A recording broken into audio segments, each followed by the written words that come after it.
Hi there, and welcome to this episode of A Couple Takes on MS. Hi, I'm Dan Digman. And hi, it's me, Jennifer Digman. And we're A Couple Takes on MS. I'm walking. And I'm rolling. But together, we're moving forward. And you know what's really funny? What's really funny? We're moving forward by looking back. I love that. Did you think of that? Is that like total impromptu? Like Boom. A stream of chat? Wow. Boom. Yes, it was. Well, look, moving forward by looking back, because I mean, obviously it's the last episode of 2025, and this isn't going to be like everything, rehash everything from the beginning of the year. But yeah, looking forward. But I think it helps to look back as we move forward into this new year of opportunity. Mm-hmm. I'm with you. And I think it's important because we had a lot of opportunities, to use your word again, a lot of opportunities in 2025. And, we did a lot of really cool stuff.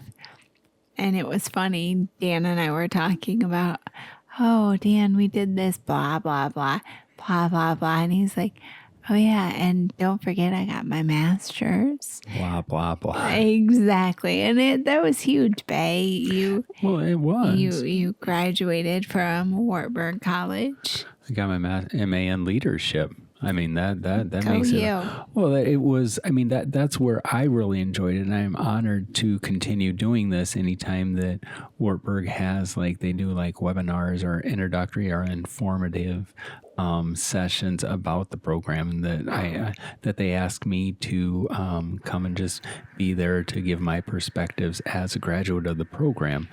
But it's just how much, and I think, no, this isn't going to be a big hey, look at what we did this last year. However, what we want to talk about today and moving forward and looking back to move forward is just the importance of, when you're living with a chronic illness, just continuing to show up.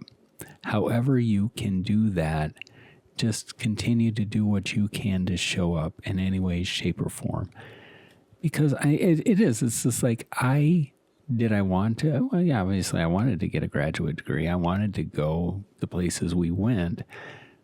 But it's how many times do we have things where we want to go, or where we plan to go places? I think of baseball games, and it's I know we paid the tickets, and how many times you and I think and tell each other, boy, I know we spent $15 on the tickets, but I'll give you $15 if we could just stay home today.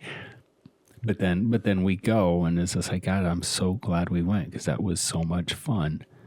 And that is true, but it's ironic that we're talking about showing up, because you and I show up in a lot of places, but the one place that you didn't show up was your graduation from Wartburg College back in Waverly, Iowa. And on May 25th. Yeah. Well, but that's the thing. I think that we weren't able to go to commencement because that was the week of discovery, and realizing that, that we were not able to get you out of bed. You weren't able to stand because, lo and behold, as we learn and find out, that you have, can I say it? Yes.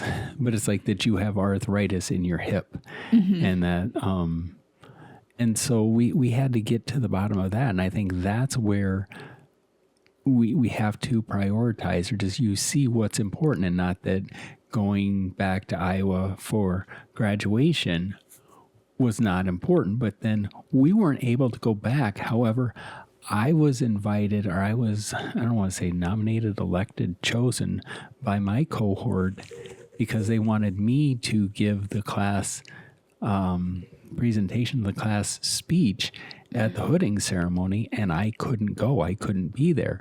But thank goodness for Dr. Gleason, we found a way for me to at least pre-record my my speech, which had already been written, but to be able to pre-record it so that they could play that at the hooding ceremony. So I was part of that. I showed up that way, but then you and I were able to watch it online and just to be able to work out. So we found ways to show up.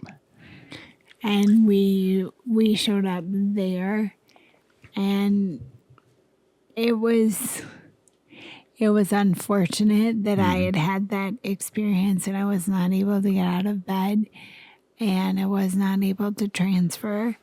And that has opened the world up to a litany of problems in my thinking.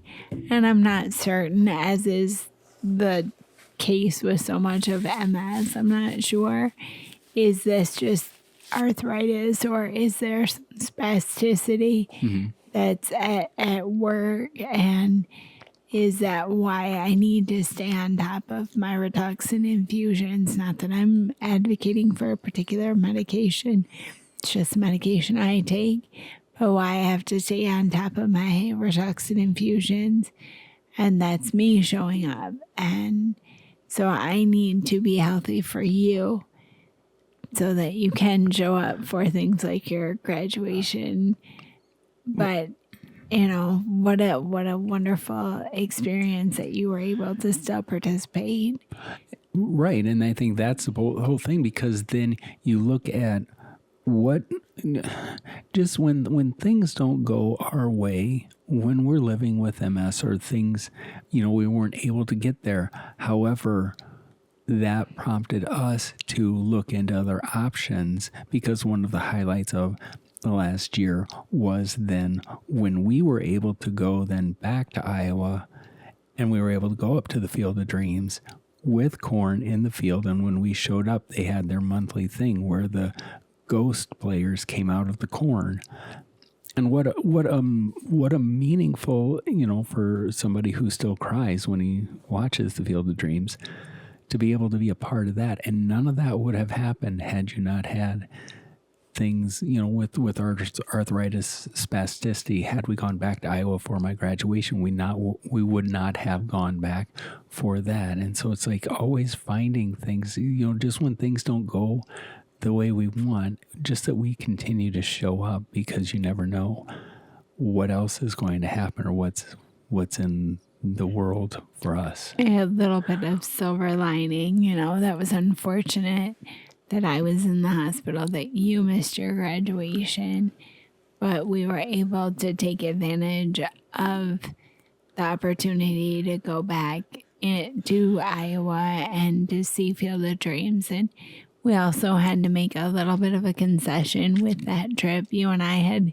historically in our 20 years of marriage made that trip just you and I, but we realized it's more difficult to transfer me. I have a little more discomfort when I'm standing, and it was wonderful that Jen could travel with us and be helpful. And we have just realized we want to show up, we want to be involved, but we will need a little extra help. And making that's not being weak. That is just being strong in my mind, that I know I'm not going to put all that burden on you or all that pressure on you to make transfers to help me all on your own. So that was kind of showing up, and you being strong enough to say, yeah, I can use the help and I don't have to go it alone. So I think,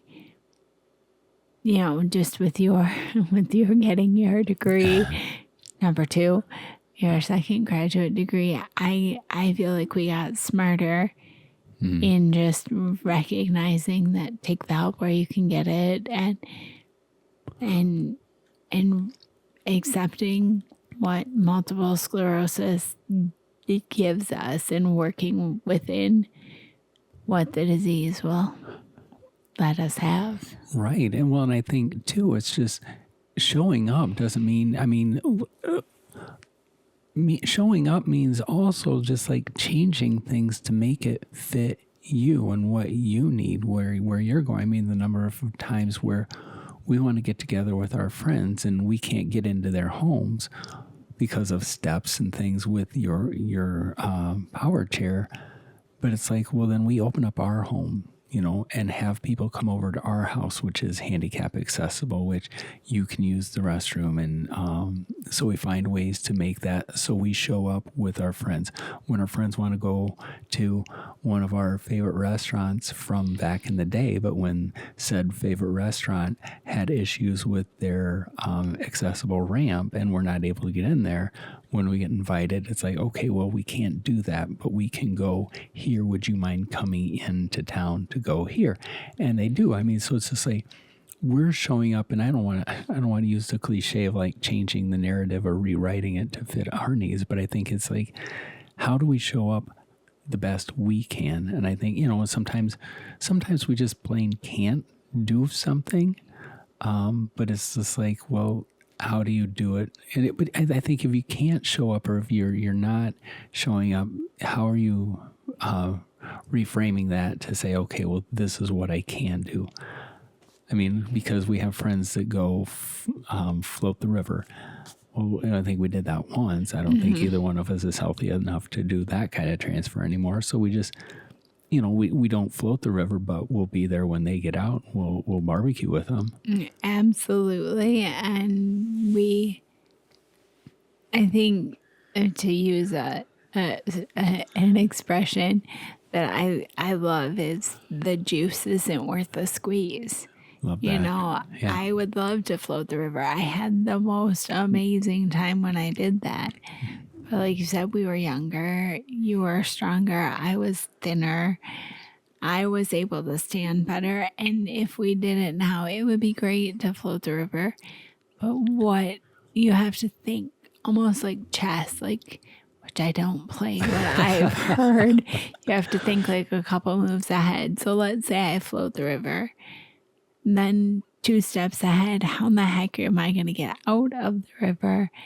Am I going to hurt your back? Am I going to need more help? After you floated the river in the heat of the sun. Exactly. Yeah. So I think, that looking forward, you just have to make those acknowledgments, and you have to think, move ahead, and what's realistic and what's worth it. For me, one of the most fun, not that this is like like your slide shows from your vacation travels, but a little bit, we had opportunities. We saw comedians. We saw Jerry Seinfeld. We saw Nate Bargatze. We were able to do that because it was in accessible locations, and we were able to get the tickets, and they were in like good temperature controlled settings, not too exhausting for you. And, Jen would help us get ready and ship us off. We're very blessed to have caregiver that can help us get things going. But instead of like floating the river or going to some crazy outdoor concert, we go to comedians. Or, we still go to the outdoor concerts, but we try and sit in the pavilion where we're shaded, or we don't go in the middle of August. So it's those things that help us move forward. Well, I think that, when we talk about making sure it works for us, I think that's why we don't go to baseball games during the day. And if we are going during the day, we make sure we're in the shade. But other than that, we show up because we're able to control that we're going to the games at night. When we went down to Comerica Park to see the Tigers this year, never did we say, hey, let's go to a Sunday afternoon game. It's like, nope, let's do it Saturday night, where we can do it. Same with when we go see the Loons. It's like we're always doing it in the evening. And the one time we do it during the afternoon, when they have inclusion day, when my sister and her family are out here for that, it is an afternoon game, but we always say we need to sit in the shade. And even then it's really hot, but you show up, it's just like show up. What keeps you moving then? What makes you think, okay, I can do this? How do you know when you can tough it out, and how do you know that you need to sit it out? That's a really good question because I don't. Did I tell you I was a reporter once? I don't always. We show up and sometimes you're there. The perfect example is Elizabeth's Inclusion Day. We go to her baseball games and it's crazy hot. Oh my God, so hot. Always. And so we'll sit and we'll watch her. But then when you can see any of you out there listening with MS, if you know what it's like when you start to get overheated and your vision gets a little wonky or you're just starting to feel a little rubbery, and we'll be watching her game and then you and I will just look at each other knowingly like we've got to go get some shade, go get something cool to drink. It doesn't mean we can't show up and we can't be there. It just means we have to stop. And that is something, 20 years of MS together as married, geez, oh, Pete, it's going to be 28 years. Well, it is 28 years since I was diagnosed, and you just figure that stuff out. But I don't think that ever keeps us from doing and trying things.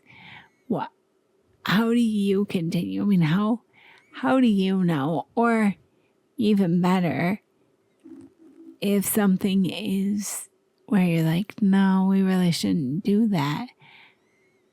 How do you judge that? Or how do you convey to me like, no, Jennifer, that's not smart? I think that's what I do. I say, Jennifer, that's not smart. Well, it's weighing the pros and cons, and like you say, is the juice worth the squeeze, and what is it we do? I think that I don't know. Let me ask you this. I'm not avoiding your question, but we often talk, one of my biggest fears is karma. And I never want to say no or bow out of something just because I'm lazy or don't want to do it because I'm afraid it'll come back to bite me. So then I'm always like, okay, well, am I really not able to do this? And so I think that for you and me, it's just like, what does this look like and how can we make it happen, or why would this not be a good idea? I think when we're talking about, when there's a concert down in Detroit, and we have to accept the fact that if we go to a concert in Detroit, we have to get a hotel. There's absolutely no way. There's no way with my age, but it's just like, like my lack of discomfort driving at night in unfamiliar places. I think it's just because, I'm tired because there's that MS fatigue. So it's 2.5 hours to drive up from Detroit after a long day of work and going down to a concert. Am I really going to have it in me to drive till, midnight, 1 a.m. on, in downtown Detroit, or Metro Detroit expressways and stuff? Do we really need to go to that concert? And it's just like, well, and I think that's where, because I know you want to go to these shows and stuff, but I'm like, and it isn't about the money so much. It's just like, I'm older. I'm at level 53. But it is just that thing of, there is the MS factor, and after we do all of this, are we really going to have the energy? And so then it's just like, well, we just can't. But there's a concert in Saginaw where there's Jerry Seinfeld in Saginaw. We can do that. We can manage that because certainly, he gets done and we drive home. It's 10 o'clock at night, but it's only an hour away. It's familiar territory. And so, of course, we're going to do that. For me, as we're talking and we're showing our photo album of sorts, you and I had the opportunity, thank you, Sam Greenberg, to go to Boston to see my beloved Red Sox play the Yankees. Classic. It was, and just something, and I have never told you this, and I don't know if this is the appropriate. You're going to do this now? Yeah, I'm going to. We went, and it was an amazing trip. But I had a little bit of a urinary tract infection, if you remember back, and it didn't put a damper on the trip. I mean, it was a great trip, but boy, oh boy, don't take a trip without. I knew it, and I didn't contact my doctor, and I thought, oh, we can handle this. It's not a problem. But thank God for you and for Jen that you helped me. And I'm sorry if this is more information than listeners want to hear, but that made it difficult. That did make that hard. Didn't make the trip not worth it, to hear the Boston accent and hey, Jennifer, that was priceless. But it's something, we didn't go any other trips. If I was feeling the least bit like UTI-ish, we have to tackle that. Or if you're feeling really weak or, your feet are hurting, we just don't go into trips knowing that we're not at our best. Well, but I think that you bring this up, in terms of showing up. We're going to Boston. We stay at, the most beautiful hotel that was like maybe 4 blocks from Fenway Park. But it's just like, for us to show up and do that and to really enjoy the whole Boston experience, Fenway Park and everything. What did we do for me so that we could show up? We called and we rented we rented a wheelchair. Right. I got a wheelchair because I knew, and think of that. It's just like, for me, I'm quote unquote able-bodied, that I still can walk, but we know I can't walk a long distance over time unless I'm going to jump on the back of your wheelchair and you're going to give me a ride on that. But it's like, that's not the most safe option. But, for that, for me too, I don't want to say, you don't want to admit, as somebody living with MS, when you hit that point where you just know it's going to be better for you if you have a wheelchair. I think that's where you just realize the quality of life and what's it going to take for me to be able to do this. So then when we were in Boston that first night, that we were able to go like 6 miles round trip, just walking through the streets to like the restaurant to find a place to eat. Mm-hmm. Just that I had a wheelchair and I drove the scooter through Boston. I didn't take it the night of the game because it was going to be, I think, just more trouble than it was worth. And we just took our time. I think that's the downside when you're walking. Then I scuffle my feet and we're on cobblestone streets and sidewalks. It's like, of course, I'm going to jump on your chair and you're going to give me a ride on that because I would stumble and fall. But it's just like, how do you adapt and show up for these things? And so it's just like you find ways to make it work. That's true. And something as simple as renting a power chair. Mm-hmm. Boy, that's right. That did just make what it, we could do. Yeah, and that made it such a good experience. And I selfishly was thinking about my bladder. Oh, I thought of your bladder too. Just like those things, but how much do you, yeah, you brought up the juice is worth the squeeze, but it's just like, what are you willing to put up with to make it happen? And, this was a big trip and this was something to, in honor of your dad, and everything. And it's just like, this was worth it, but drive down to Detroit to a concert where we'd have to drive home that night, not worth it. It's not worth it. And that's a concession. That's an acceptance. And that, you need to, I think any of us, whether you're living with a chronic illness or not, you need to really judge fairly and think like a chess player, a couple moves ahead. What is this worth it? Boy, that was something. Yeah. But I think it's, even with friends, even there's a thing when you're diagnosed with MS and there's just things you can't tell from one day to the next how you're going to feel and is it going to be challenging or not, and then always afraid of having to cancel on your friends and stuff because it's just a reality of what it's like to live with multiple sclerosis. But then it's like, on some levels, it's always me thinking, how much do we have to push ourselves to show up? And I guess, and that's for me.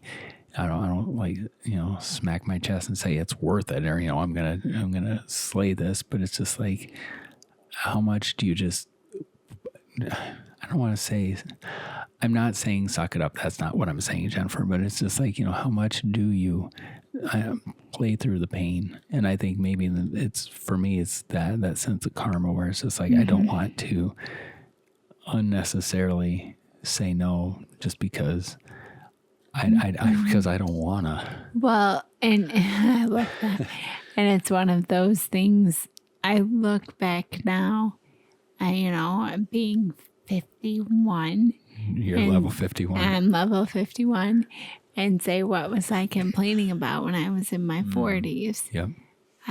That was good. And when I'm in my 60s, am I going to look back and say, what was I complaining about now? You're just like, what I wouldn't give to have those minimal problems. Right. And I think that that's really important. And we don't want to say, oh, I don't want to do this because I'm tired. And then, karma will play a card like, oh, you don't know from why you can't do this. So I get you on that. Yeah. And we were able to do so much this year. We had so many opportunities.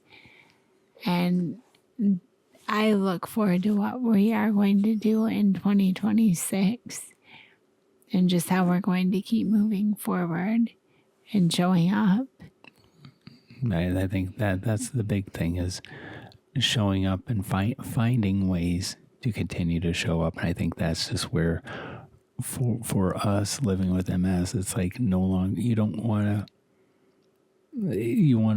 to say, cliche proactive rather than reactive, but it's like, I'm always one to say, well, let's, when we want to do trips, when we want to do stuff like this, we need to be the one in control to say, okay, this is when we're doing it. This is, and that way we're not like I don't want to say at the mercy of other people, but, it's like letting other people, who don't understand where we are, what has to happen. It's like, and not that we can't be flexible enough to make those things happen, but at the same time, don't let everything, don't be on the receiving end of things, Yeah. And, as we talked about, we had the opportunity to go to Fort Lauderdale this year. Again, we were very fortunate. So blessed. And we showed up, but we were not forward thinking enough about my power chair. I naively assume that everything is handicap accessible, right. But of course, I live in Mount Pleasant, Michigan, and I can get a taxi where my power chair can fit. So everywhere should have that. Well, they don't. So you need to do a little, if I go to Fort Lauderdale, if I have the opportunity again, or the next time you and I travel, I will line up transportation. That was naive of me. Or it was just me thinking, well, of course. Well, naive because of the incident in Boston. That we were so lucky that we even had transportation to get from the hotel to the airport that Sunday morning. That's right. That was so stressful. And so, but then you're thinking too with Fort Lauderdale. You're just like, well. But that's where a lot of the snowbirds go. A lot of the retirees go down to Florida. So you would think there would be accessible Ubers or things like that. And I think, no, there's not. And that's what really, I never said anything to you about this, but I screenshotted because it's easier and it makes more sense for Lyft and Uber to have pet like compatible, like that they the companion pets. Yeah, well, not even companion, just like, your BFF, pet dog that you can drive, but never mind a person. But because you have a wheelchair, there's nobody that has, we couldn't get an accessible Lyft or Uber, and the public transportation didn't have anything either. So now we're just going to have to look ahead and get those things taken care of. And again, we're fortunate that we have a van that will allow my power chair to ride in it. So we think, well, if we do, everyone should. But that was just kind of silly thinking of our own. Lesson learned. And so now Exactly. we know what we need to do so that we can show up. And so maybe just showing up means doing homework, means looking, like you said, being a step ahead or 2 moves ahead on your chessboard. Yeah. And we take it for granted. Totally take it for granted because this is our everyday existence. And we have to realize that not everybody, you say that about going to Florida and snowbirds, but maybe not many people use wheelchairs. Yeah. That's again us making assumptions. Right. So we do need to be proactive and do our homework so we can show up and be better equipped to tackle the things we need to do.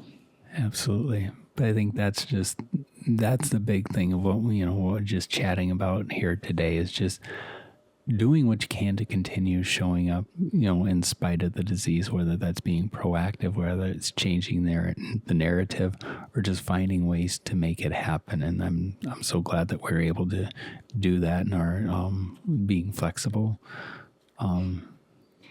You're doggone sometimes made out of Play-Doh. You're so flexible, and you're Mr. Bill. Oh no! Yeah, and that we have to change course, and we have to be flexible. That's what Sparky, one of my former coworkers, said. Something to the effect of "Blessed are the flexible, because they'll never get bent out of shape." So that is very true, Sparky. Yeah, those are wise words. And 2025 was a wonderful year, and we had a lot of opportunities, and we did some traveling, and we were able to interact and make connections with so many people. And I think that should be our goal for 2026, is to continue the conversation about multiple sclerosis, make connections, and to work on wellness and to continue. I know for me, I'm going to try and stay active. I'm going to box more and just stay engaged and, take a beat and just work on self-care. Yeah. And so how about you as we go into 2026? I'm going to focus on self-care too. I mean, we just had the most incredible opportunity, as we do have for the last probably 6, 7, 8 years, being part of the PT Connect program at CMU, where we worked with student physical therapists and stuff. And I don't want to say marching orders, but I have like exercises and things I need to do it's just, and they don't take a ton of time during the day. I need to do that, improve the flexibility, work my way up to having more, and don't feel like I have to tackle it all and be in my tip-top shape of, 8 years ago, 9 years ago. Just show up and be present, just put forth the effort. And I think once you start things and stay consistent with it, then all of a sudden things snowball, and then all of a sudden, you're walking 2 minutes. I think, was it Dr. Model when we interviewed him, where he said, take 5 minutes, just walk 5 minutes. And then 2 weeks later, you realize, hey, I can do 7 minutes, and you just keep adding to it. And then all of a sudden you're walking for 20 minutes or, so it's just like just taking the time and getting things started. And so, that's what I'm going to do, is just continue to move. And Dan, you took photos of me the last time I was boxing. I did. I'm like so tough, really. You are. But I was wearing a sweater. I was wearing a turtleneck sweater. Who boxes in a turtleneck sweater? My wife. But instead of saying, oh no, I need to be wearing a t-shirt and I need to have my hair up in a ponytail, look all sporty spice, I had on my turtleneck sweater and I put on my boxing gloves and I boxed for 7 minutes and I got tired and my arms, they worked hard. And that was very Dr. Model-esque, where it's like you take advantage, do it while you can, and don't worry about having on the cute clothes or the perfect outfit. Just do it, and that, you just continue moving forward. Like we say that's our goal. So for me, I just want to continue staying strong, whatever that looks like. And, I want to continue having adventures with you, Bae. Well, thank you, Boo. But yeah, so I just think, for everything, I think just moving forward, it's like whether it's events, activities, doctor appointments, living with MS, just continuing to show up and do the best you can, whatever that looks like for you personally. Don't compare yourselves to other people. Compare yourself to you and what's your personal best, and just to keep showing up. So here's to a great 2025 looking back, but then we'll look forward to an incredible 2026. We hope you enjoyed our podcast, and please tell others about it. And be sure to subscribe, rate us, and share your review to let us know how we're doing and what you want us to talk about in future episodes. Email us at ACoupleTakesOnMS@gmail.com and follow us on our blog, ACoupleTakesOnMS.com. Until next time, we are A Couple Takes on MS. I'm Dan Digman, and I'm walking. I'm Jennifer Digman, and I'm rolling. But together, we're moving forward. Take care.